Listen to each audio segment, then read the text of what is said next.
Hello friends, जय जगन्नाथ। आउ गोटे नुआ रेसिपी सहित आपण मानक अनेक अनेक स्वागत करछि। आजिर रेसिपी होछि आलू कंकड़ा झोल। ये आलू कंकड़ा झोल को आज आम चिलिका ढाबा स्टाइल रे बनैबा। वीडियोटी देखिए, भल लगे लाइक करेंगे, शेयर करेंगे और कमेंट माध्यम निश्चय जनइबे। और मो चैनल नुआ थे प्लीज सब्सक्राइब करदे। ताल डेरी न करी एबे चलंतु आम वीडियोटी स्टार्ट करनबा। देखंतु मु गोटे केजी कंकड़ा नहीं जाइछि। कंकड़ा सब बंची देखंतु केडे बड़ बड़ कंकड़ा। एबे सब कंकड़ा को आमे गरम पानी रे पकई दबा। देखंतु गोटे गोटे करी कंकड़ा सब को आमे गरम पानी रे पकई देछे। कंकड़ा रा कलर मध्ये चेंज हो जाइछि। एबे कंकड़ा को आमे ठंडा पानी को काढी दबा। तापरे आमे कंकड़ा सब को छड़ेबा। देखंतु केते सुंदर भाबे ता गोड़ गुडी को छाडी जाउछि। गरम पानी रे कंकड़ा को पकेले कंकड़ा गोड़ गुडी को भल भाबे छाडी जाय थाए। देखंतु केते भल भाबे छाडी जाइछि। आ ता गोड़ गुडी को आमे छेची देइछु। देखंतु अल्प अल्प छेचा हो जाइछि। एबे आमे ए कंकड़ा सब को 2 रु 3 मिनिट पई गोटे कड़े रे कसी नबा। कड़े रे मु 2 चम्मच खंडे तेल दे देइछि। तेल गरम होला परे आमे कंकड़ा सब को पके चम्मच हळदी 2 रु 3 मिनिट पई भल भाबे कसी नबा। भल भाबे कसी नबा। कंकड़ा रे टिके पानी मरिबा जाय। देखंतु टिके कसी हे आसिलानी। एबे भल भाबे कसी हे जाइछि कंकड़ा रे। एबे आमे गोटे जगह को काढी रखिबा। देखंतु मु गोटे जगह रे सब जाक काढी देइछि। केते सुंदर भाबे रे कसी हे जाइछि। कलर भी बहुत सुंदर देखा जाउछि।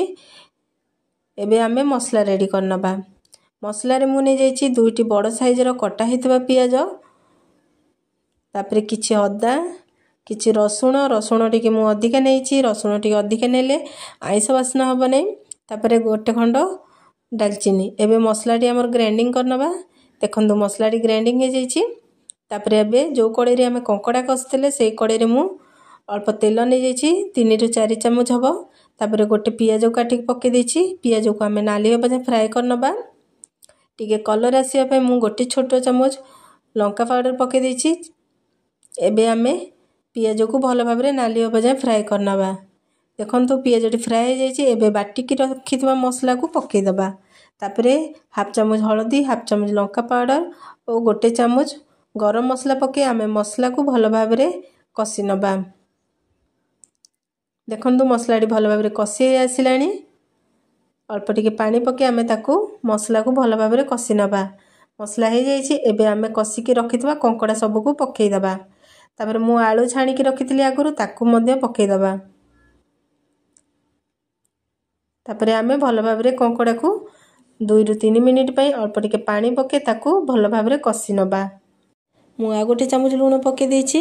आगुरु हाफ चम्मच लूण पकेइथिली। आपण माने देखिकी आपनको स्वाद अनुसार लूण पकेबे। तापरे आमे कंकड़ा को भल भाबरे कसी नबा। देखंतु केते सुंदर कलर देखा जाउछि। एबे मसला डी हमर कसी हे आसिलानी। एबे आमे पानी दे दबा। आपण केते की झोल रखिबे से हिसाब रे पानी देबे।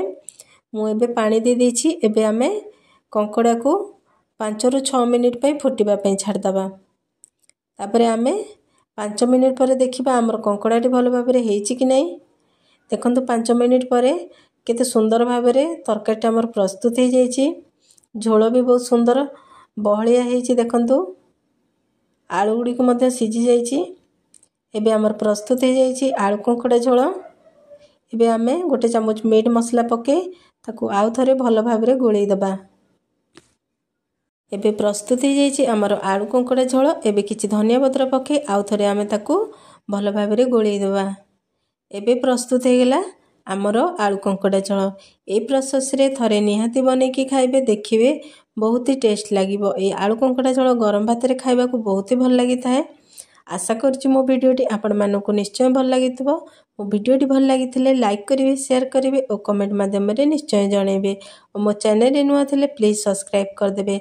आ गोटे नुआ वीडियो सहित आपण मानको सहित देखा हबो। रहउछि जय जगन्नाथ।